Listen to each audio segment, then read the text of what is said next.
Shan, thank you so much for joining us on the Monday, the 3rd of October in the Storytelling by and for Adult series. Please introduce yourself fully, tell us about your work, and please tell us a story. Thank you, Eric. I'm Shan. I'm from Chennai, the southern part of India. I'm an advertising man, and also I'm into training. So how I got into the storytelling? Well, so I tell a lot of stories to my clients those days, and slowly I developed into, storytelling. And also when I do my training program, I tell a lot of stories to my audience. So that's how I become a storyteller. Well, that's about me. And here,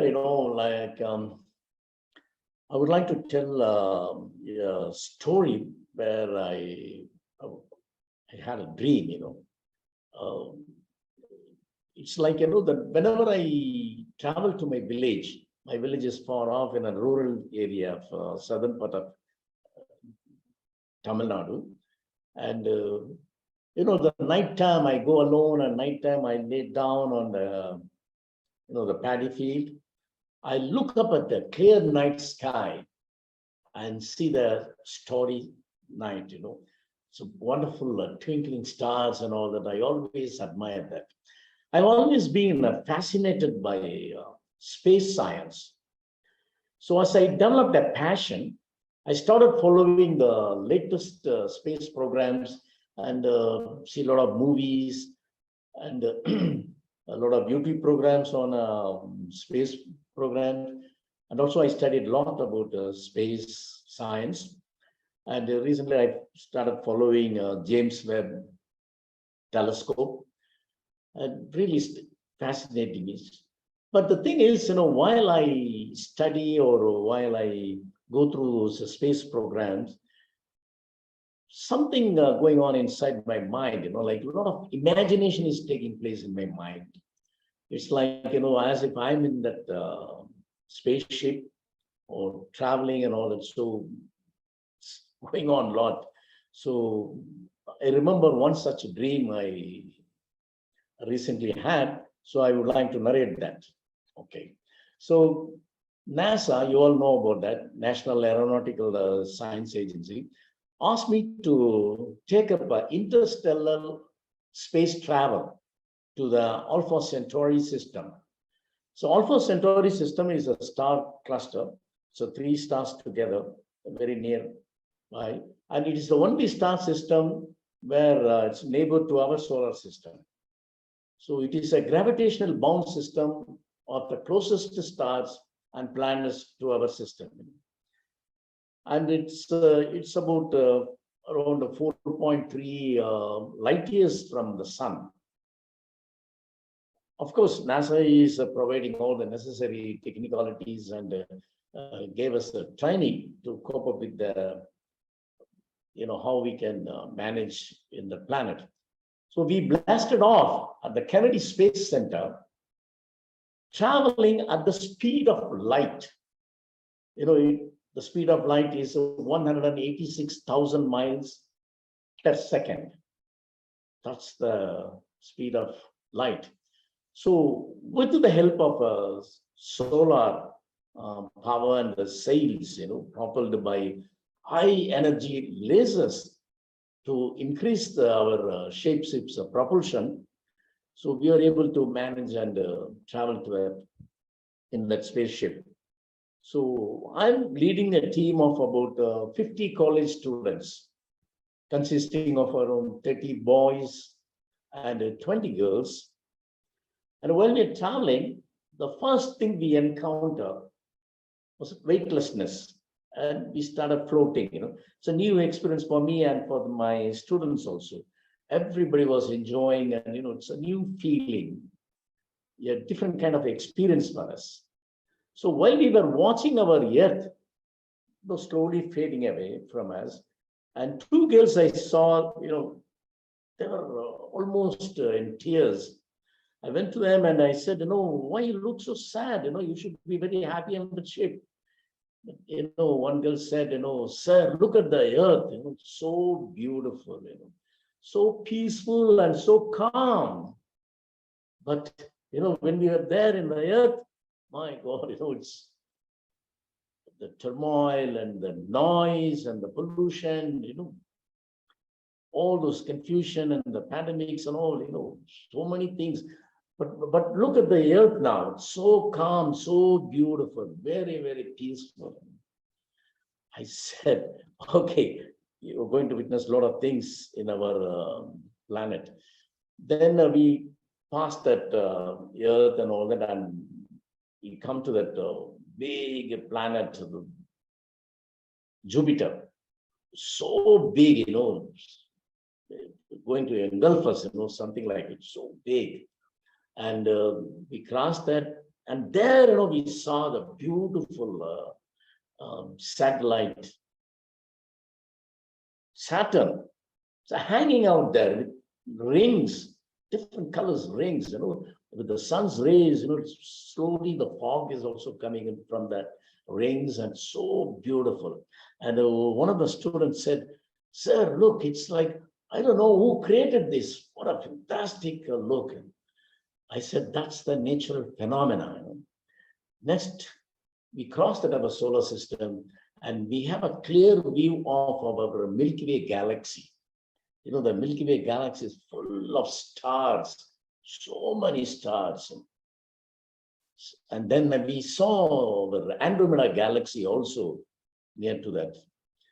So 4 years we have been traveling, and since we left the Earth, and we landed on a Proxima b.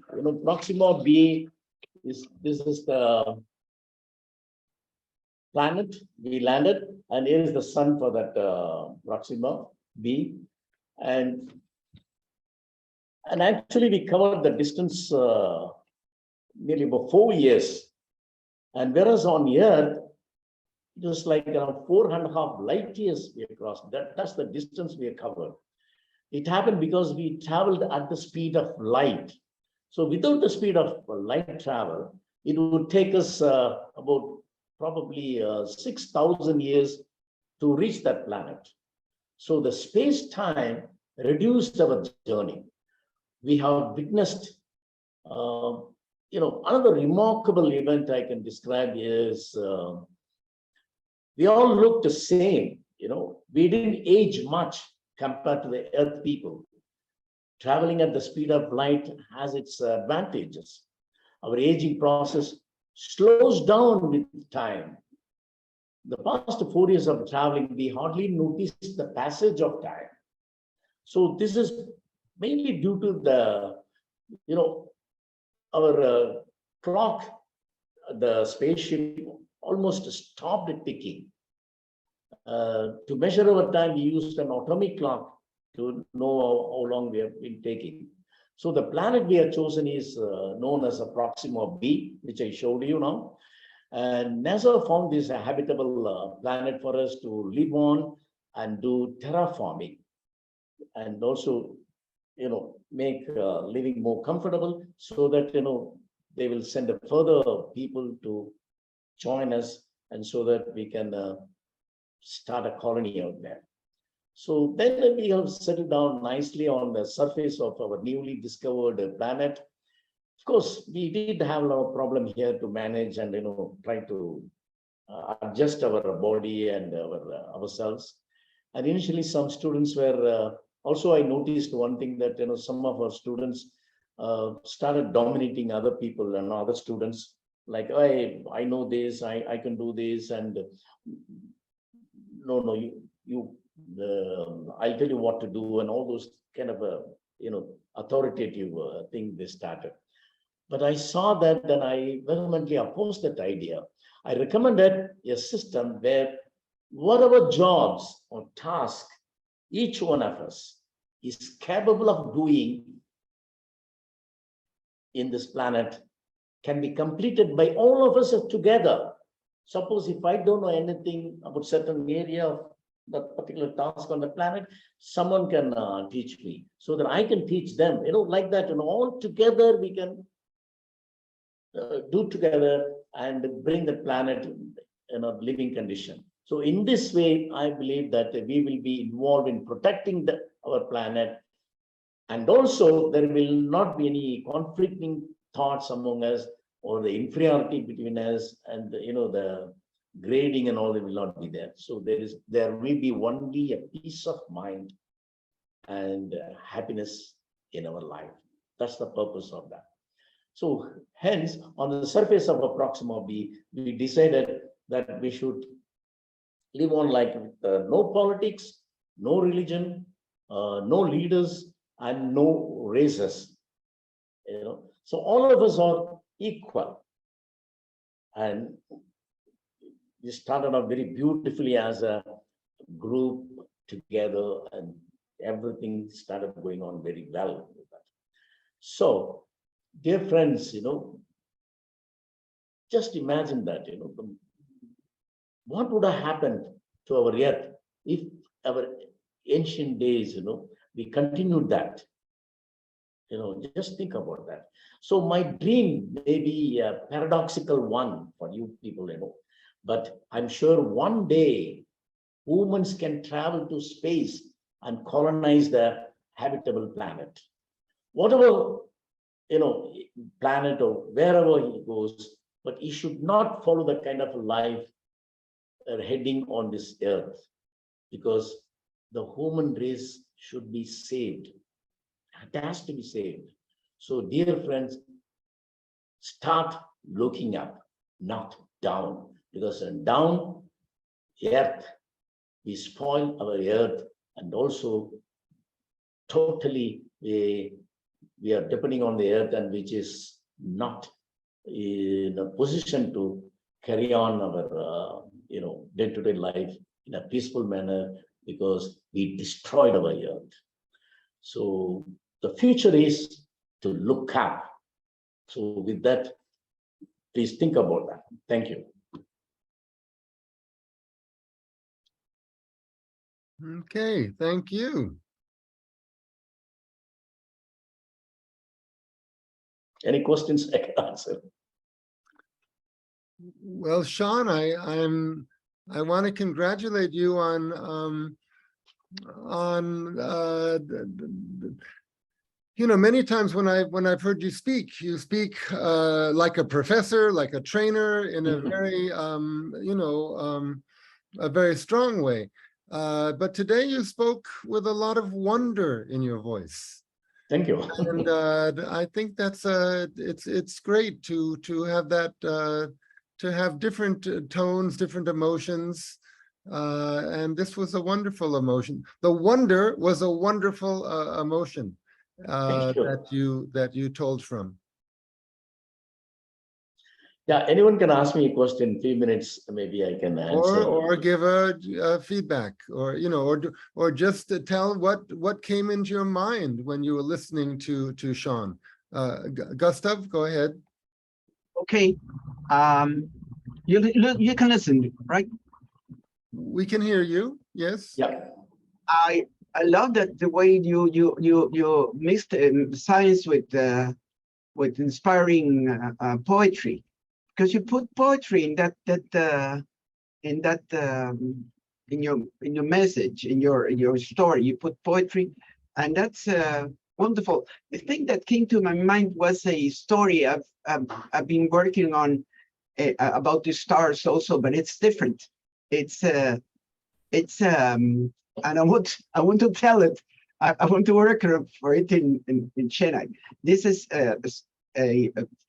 about a dream, but yours is mixing many factual data, like the distance from the sun to the earth, and the velocity of the light, and in a very inspiring manner to perhaps, yes, to see up and not down to our local horrible that happened, can be very inspiring. And that's true. That's a very that's good. That's all. Thanks. Thank you.